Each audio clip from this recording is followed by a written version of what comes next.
Hello, welcome to Guitar Stuff Studio. Right, a few months ago I did a video about this guy. This is the Behringer Klon Centaur clone copy pedal. And since I did my video, I've seen quite a few videos on the YouTube with people saying how great they think this pedal is and like how close it is to the actual real pedal. And you know, at absolute like 1% of the cost, which is ridiculous. But news just released: the inventor of the Klon creator, Bill Finnegan, is suing Behringer over its design of the Centaur Overdrive. Let's do this.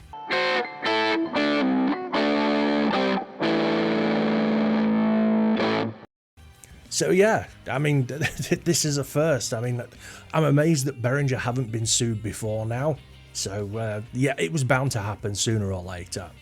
Bill Finnegan, the creator of the iconic Klon Centaur pedal, has filed a lawsuit against Behringer owner Music Tribe for its $69 Klon copy. Nice. The Overdrive pedal, which launched in 1994, has since become one of the world's most sought after pedals. Its success and limited production runs also mean that it's one of the most copied stomp boxes in the game, with Finnegan warning that fake Centaurs were being sold for big money back in 2023. The pedal's legendary status and soaring prices on the second-hand market have seen countless manufacturers capitalise on the hype, usually with far more accessibly priced pedals.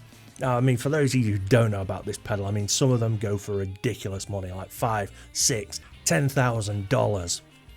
Clone copies are a dime a dozen, with Joe Bonamassa and Way Hughes' virtually identical Deep State and JHS's Build It Yourself Not a Klon, just two recent additions to the ever-growing copyist market.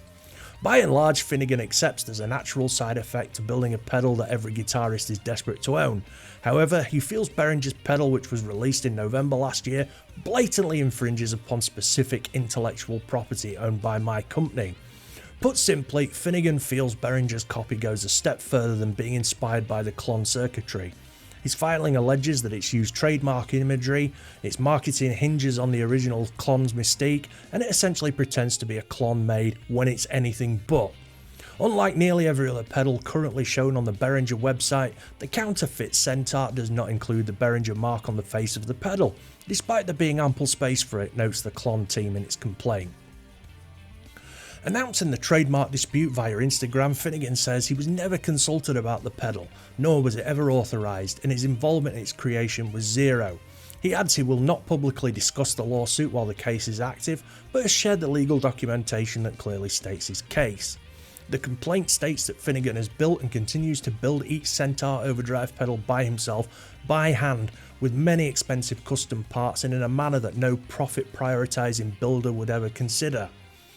Despite gaining a US federal trademark registration for the Centaur in 2019, it says Behringer decided to throw its hat in the ring by announcing the launch of an overdrive pedal they shamelessly named the Centaur Overdrive. Behringer misappropriated and exploited Klon's intellectual property, extensive goodwill and reputation by creating not just another clone, but instead a blatant counterfeit of Klon's legendary pedals, it continues. In its initial press material for the Centaur Overdrive, Behringer claimed its budget stomp box delivers the original's legendary transparent boost overdrive with huge dynamic range, and emphasised that the pedal's affordability compared to the second-hand units which occasionally surface on Reverb and eBay. Finnegan argues the nuances of the Centaur's tones could not be properly recreated on such a shoestring budget. Another key argument is the likeness of the pedal to the original. Most Klon copies are styled and branded in a manner that sets them apart from the original Centaur. In some cases, manufacturers have successfully argued that the marks they're accused of infringing have become generic in the eyes of consumers, but that would seem like a much easier argument to make around something like a Strat's outline than the Centaur branding.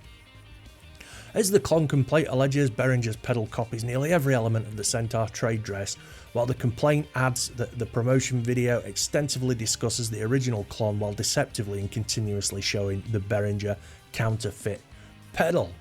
This isn't the first time though Behringer, known for its affordable gear imitations, has ruffled industry feathers. In February, Musitronics called out Behringer for another 69 replica, stating that the marketing surrounding its Mutron 3 envelope filter finds a $2 billion company assimilating the history of Musitronics as if it was its own. So yeah, I mean, I don't know about you guys, I'm surprised this hasn't actually happened before, you know, to Behringer.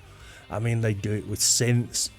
I mean, if you've seen like the Josh Scott pedal about, you know, all the plastic stomp boxes, they're basically just straight up copies of the Boss pedals. I mean, they're different colours and they're in plastic housings, but I mean, they're still copies, if you like, affordable copies.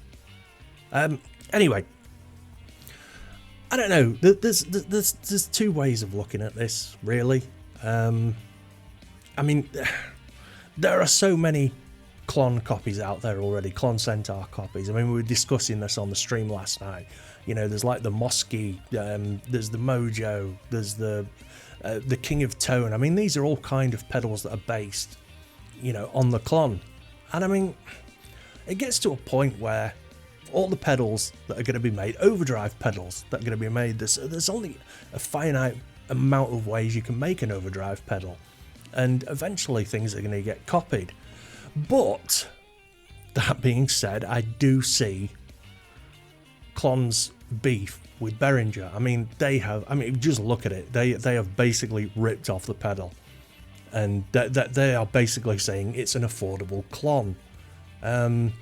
Which I don't think it is. Like I say, I mean, the original Klons that hand built, made using expensive parts.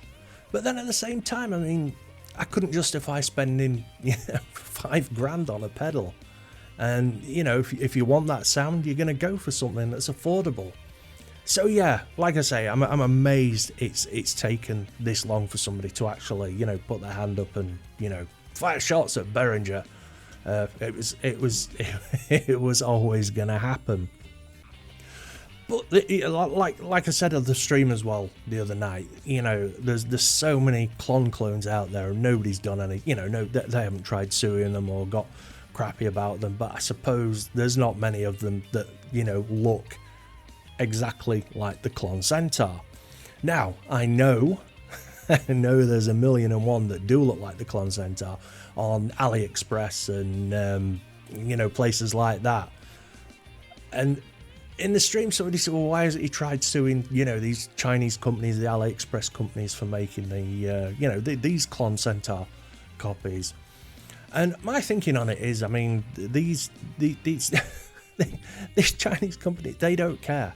I mean, I watched an episode of Top Gear a few years ago when the guys went to China and there was like blatant copies of BMWs and Minis and Lexi and stuff like that. And, you know, the makers of these cars had gone to court in China and said, you know, you're infringing our copyright. Chinese courts are going, no, can't see it. Doesn't look anything like it. So I suppose it's a waste of time going after a lot of these, you know, Chinese companies and stuff, because you're never going to win. And, I mean, I can't even imagine how hard it is to, you know, sue somebody in another country, you know, when you don't know their laws and the way the courts work and everything. But I think this is the first time there's actually been a company where Bill Finnegan, the Klon guy, has been able to say, right, you're there, I know what you are, I know how the laws work, I'm coming for you. So yeah, I mean, it'll be interesting to see what happens. I mean, I don't know, I think Behringer would have been better to do the pedal, you know, make it look a little bit different and say, look, this sounds like a Klon. It's $69, fill your boots, you know, rather than making it a blatant copy. I don't think there would have been any beef with that. Anyway, jump in the comments, let me know what you think on all of this. I think it's absolutely fascinating, and I do think that the Behringer will, yeah, I don't think they're going to win this one. I don't see how they can. Anyway, thanks for watching. Don't forget to like and subscribe. Do all that YouTube stuff. It really helps the channel out, and the Lord knows I need that help. I've also got merch, super chats, and memberships for sale if you want to help support the channel. So get in there, open them wallets. It's all goes to a good cause. The Guitar Stuff Studio. Don't forget to stream every Wednesday, 9 PM UK time. Usually just me or me and some buddies talking about guitars, gear, music, whatever. Come along and check it out. It's a lot of fun. You'll be made to feel welcome. Anyway, thanks again. Take it easy. Peace out.